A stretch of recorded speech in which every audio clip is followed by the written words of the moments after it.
Olá a todos, graça e paz, sejam bem-vindos mais uma vez ao nosso tempo semanal de reflexão, de meditação na Palavra de Deus. Hoje é quinta-feira, dia 18 de março, e queremos separar esses próximos minutos para aprendermos mais um pouco daquilo que Deus tem para nos ensinar, para entendermos as transformações que Ele ainda tem para operar nas nossas vidas. Hoje nós vamos olhar para um texto que está lá no Antigo Testamento, no segundo livro das Crônicas. Segundo Crônicas, capítulo 7, dos versículos 11 a 15. Eu vou ler, peço que você acompanhe a leitura. Diz assim a palavra de Deus. Assim Salomão terminou o templo do Senhor e o palácio real. Realizou com êxito tudo quanto havia planejado fazer no templo do Senhor e no seu próprio palácio. Então o Senhor apareceu a Salomão de noite e lhe disse: Ouvi a tua oração e escolhi este lugar para mim como templo de sacrifício. Se eu fechar o céu para que não chova, ou se ordenar aos gafanhotos que devorem a terra, ou se enviar a praga entre o meu povo, e se o meu povo, que se chama pelo meu nome, se humilhar, orar e buscar a minha presença, e se desviar dos seus maus caminhos, então ouvirei dos céus, perdoarei os seus pecados e sararei a sua terra. Os meus olhos estarão abertos e os meus ouvidos atentos à oração que se fizer neste lugar. Eu gostaria de compartilhar com você, nesse tempo, de uma forma especial, algumas atitudes que nós devemos ter diante de Deus e que estão registradas no versículo 14, que é um versículo bem conhecido. Mas nós lemos alguns versículos que vêm antes e depois desse trecho para que nós possamos entender o contexto em que se encaixa e possamos aplicar de uma maneira adequada essas verdades à nossa vida. Então nós estamos vendo aqui o registro do momento em que o templo de Deus é inaugurado. O templo foi construído pelo rei Salomão, filho do rei Davi. Este rei, Salomão, então teve o privilégio muito especial de construir o templo, que seria o local onde o seu povo, o povo de Israel, buscaria a Deus. E o texto nos mostra que Deus então aparece para Salomão durante a noite e traz então algumas palavras, algumas informações. E Deus então mostra que ele concordava com aquele local, que ele havia escolhido então esse local, que representaria a sua presença no meio do povo. Que este seria o lugar onde de fato ele se manifestaria naquele período e que o povo então poderia buscá-lo, que seria ouvido. Eu gostaria de trazer duas explicações iniciais em relação a isso. A primeira em relação ao templo em si. Naquele período, Deus escolheu se manifestar então de uma forma especial naquele local. Isso era importante para aquele povo, isso era importante para os planos de Deus e para a forma como Deus então conduziria a história, culminando então no ápice da história com a vinda, o ministério, a morte e a ressurreição de Jesus, que fazia parte deste povo, o povo de Israel. Mas nós temos a informação na própria Bíblia, e especialmente no Novo Testamento, que Deus não habita em templos feitos por mãos humanas. Deus não está restrito a um local. Nós podemos e devemos então buscar a Deus em todos os lugares onde estamos. Jesus mesmo, ao nos ensinar a orar, ele diz que devemos ir para o nosso quarto, fechar a porta e ficar num lugar secreto, num lugar sozinho, onde estamos apenas nós e Deus, e devemos então buscar a Ele, falar com Ele, que Ele nos ouve. E a outra explicação importante é que nós não podemos trazer literalmente, totalmente esse texto para a nossa realidade hoje como igreja. Isso porque na época, o povo de Israel, aquela nação, era a mesma coisa que o povo de Deus. Deus havia escolhido aquela nação para ser então o seu representante aqui nessa terra. Então, o povo de Deus era equivalente ao povo de Israel. E hoje nós vivemos uma realidade diferente. Nós, a Igreja de Jesus Cristo, somos sim o povo de Deus. Mas nós não somos como uma nação, né? Por exemplo, o nosso país, o Brasil, não é o povo de Deus. O povo de Deus faz parte de todas as nações e estão espalhados por todo esse mundo. Mas todos nós vivemos, né, em países, em sociedades que não são na sua totalidade povo de Deus. É por isso que nesse texto Deus está falando da forma como ele se relacionaria com aquela nação. E que se esse povo então se afastasse dele, se rebelasse, que Deus então poderia trazer algumas consequências e alguns castigos para esse povo, como encontramos no versículo 13, quando ele diz: se eu fechar o céu para que não chova, ou se ordenar aos gafanhotos que devorem a terra, ou se enviar a praga entre o meu povo. Então era uma forma que Deus muitas vezes agia para com o povo, para corrigir as ações desse povo. E aí no versículo 14 nós temos a informação que esse povo então deveria buscar a Deus naquele local, naquele templo, se arrepender, buscar a Deus, orar, clamar pelo seu socorro, que ele então os ouviria. Então nós precisamos entender que não podemos dizer que se nós, cristãos, se nós, a igreja, fizermos, essas coisas que Deus quer que façamos, que tenhamos essas atitudes que eu vou destacar logo mais, que isso vai fazer com que Deus então resolva todos os problemas da nossa nação, que Deus vai curar, vai sarar a nossa terra, o nosso país e que todos então viverão perfeitamente bem. Porque nós, povo de Deus, somos apenas um percentual, uma parte desse povo.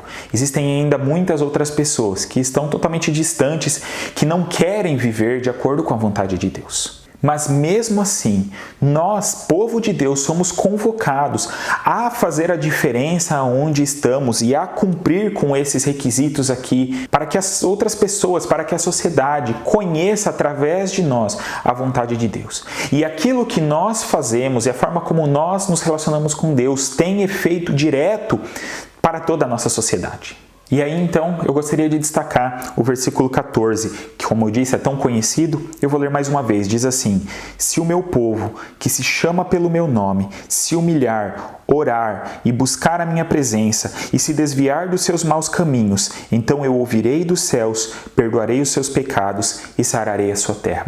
Nós temos aqui então uma instrução da maneira que devemos agir para que sejamos ouvidos por Deus, para que sejamos ajudados por Ele. E encontramos nesse texto, então, 4 atitudes que devemos ter. E são atitudes que nós, o povo de Deus, devemos ter.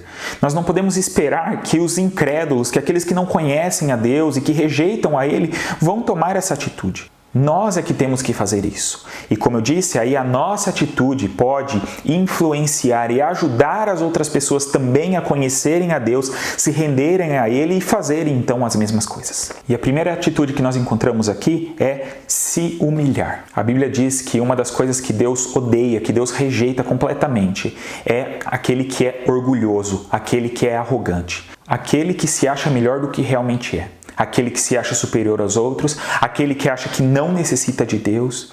E infelizmente essa é uma marca muito grande da nossa sociedade e que muitas vezes influencia a nós cristãos.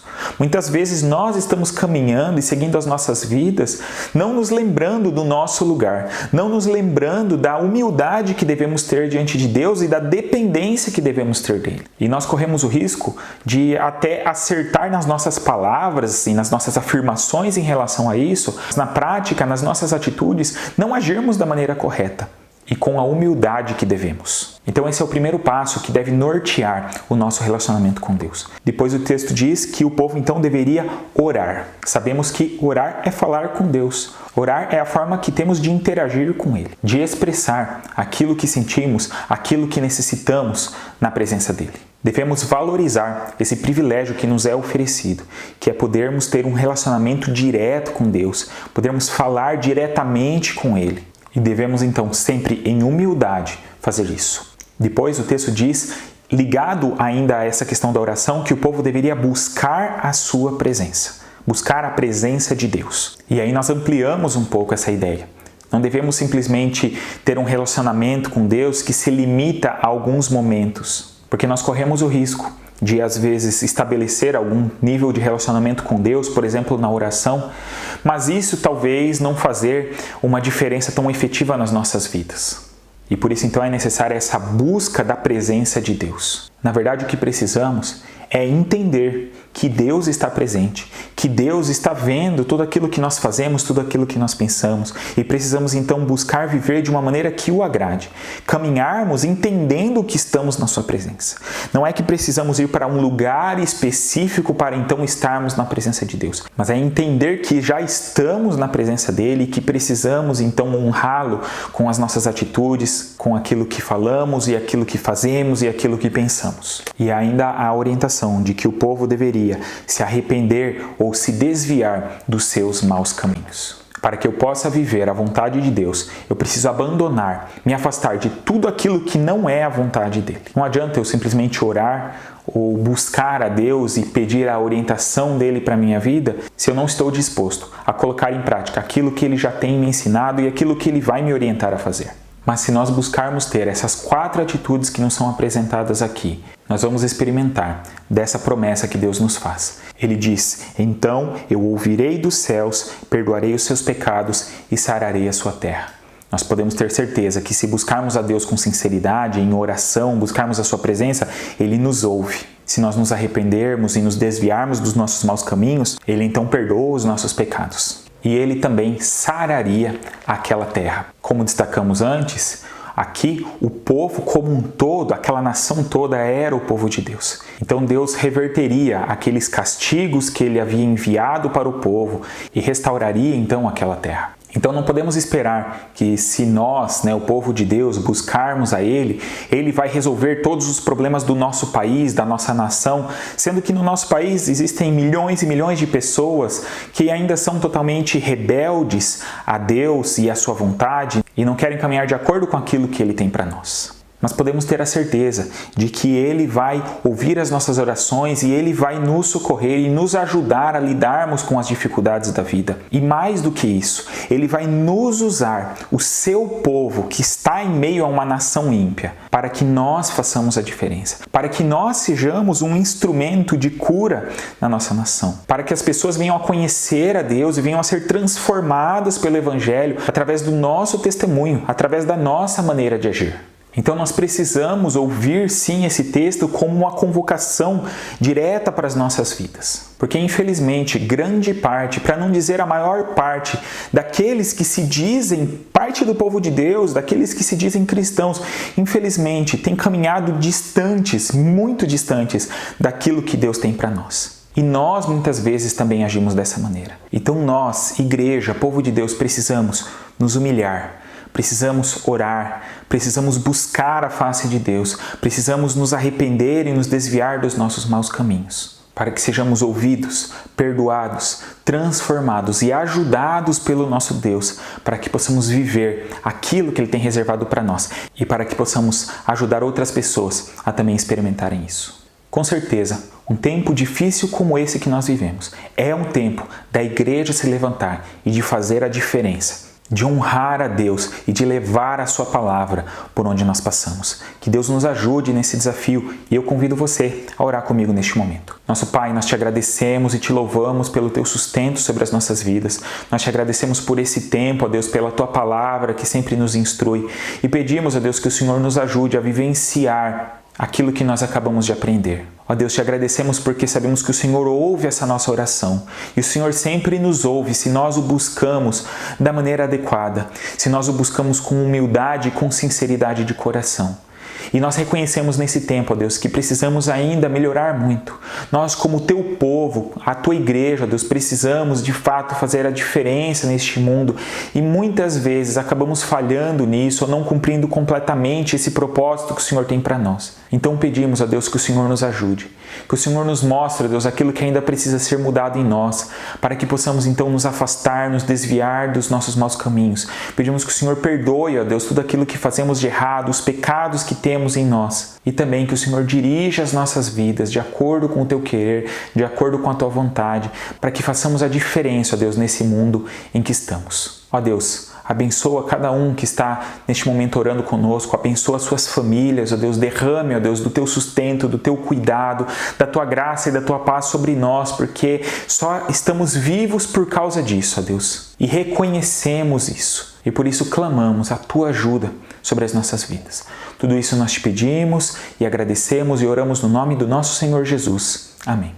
Que Deus nos ajude para que aquilo que acabamos de aprender seja uma realidade nas nossas vidas e que façamos então a diferença como povo de Deus nesse mundo. Que Deus abençoe ricamente a você e a sua família. Um grande abraço e até o próximo vídeo.